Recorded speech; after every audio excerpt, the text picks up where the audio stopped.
America's #1 comic book thanks to you. So I started this company to make the toys that you asked for. Spawn, Violator. I hear the competition's flying around. They could be any place. They're cool, awesome. Tremor, Overkill, Medieval Spawn, the And they come with comics. Nice toys, kids. Nice try, guys. Spawn from Todd Toys. We're out to plaster the competition.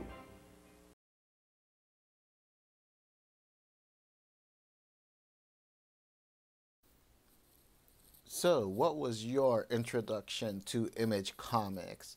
Hi there, this is Alvaro Cortez Jr., aka Lance Danger, and I just wanted to quickly kind of talk about my introduction to Image Comics. I was a teenager. I was just becoming a teenager when it first started, so not only was it a revolution in the industry, it was a revolution for me personally as a fan, going from the more kid-friendly comics to something that was more adult and more appealing to an older audience. And I had just started reading Batman and Spider-Man, a little bit of X-Men from my friends when Image Comics came out, and I wasn't familiar with all the creators because I didn't grow up reading the more teenage appealing comics until I was a teenager. In contrast to my friends who were reading like X-Men and all that stuff since they were like 8, 9, 10 years old, you know. And so basically, Image was my introduction to Todd McFarlane, Rob Liefeld, Mark Silvestri, Wills Portacio.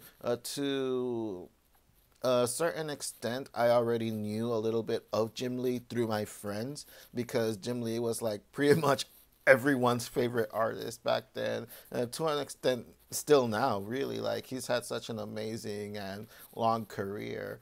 But that's neither here nor there. This is more about Image Comics right now. So, of course, the first time I saw Youngblood, I liked the art, I dug it, and my friends showed me X-Force and before that New Mutants. So I was familiar with Rob Liefeld afterwards. I liked it. The art looked pretty cool. It lived up to the Image Comics name because of, you know, Image and the artwork. The story, I didn't really make much sense of it, and always I was picked on when I was little because I was always kind of like a story and character first, and if the artwork was nice, then it was nice, but I wouldn't keep buying the comic if I wasn't engaged by the story. I guess because I always had like that writer's mind even when I was a little kid, and also I was enamored by books and novels as well, not just comic books, so I always kind of dug a little bit deeper into the story aspect as well. So when eventually Spawn and Shadowhawk came out, I was like, yeah, this is what I'm talking about. And again, by today's standards, and it has like that stigma that the writing wasn't that great back then, it was still fun. It was just a fun story to not like overthink everything, you know, and just kind of like, I hate to say shut your brain and just read and be entertained, but that's kind of how it was back then. It was like that with like certain movies as well. So I was very excited when Spawn came out. Again, that was pretty much my introduction to Todd McFarlane art, and I was absolutely blown away by it. And again, the story was so dark as well and so violent. So it was just kind of an awakening to me. The same thing with Shadowhawk. I was really intrigued by the story as well, and the artwork, even though my friends were like, well, it's not as good as Jim Lee or Tom McFarlane. I'm like, yeah, but the story is kick-ass, man. You know, so I really enjoyed Shadowhawk. I enjoyed the artwork as well. The artwork actually kind of influenced me for a little while back then when I was just starting to draw myself, because I was always interested in making stories, but it was pretty much up until the Ray from DC Comics miniseries came out in the 90s that I was like, yeah, this is kind of a medium I kind of want to explore. I really enjoy comics. I want to kind of try to do this.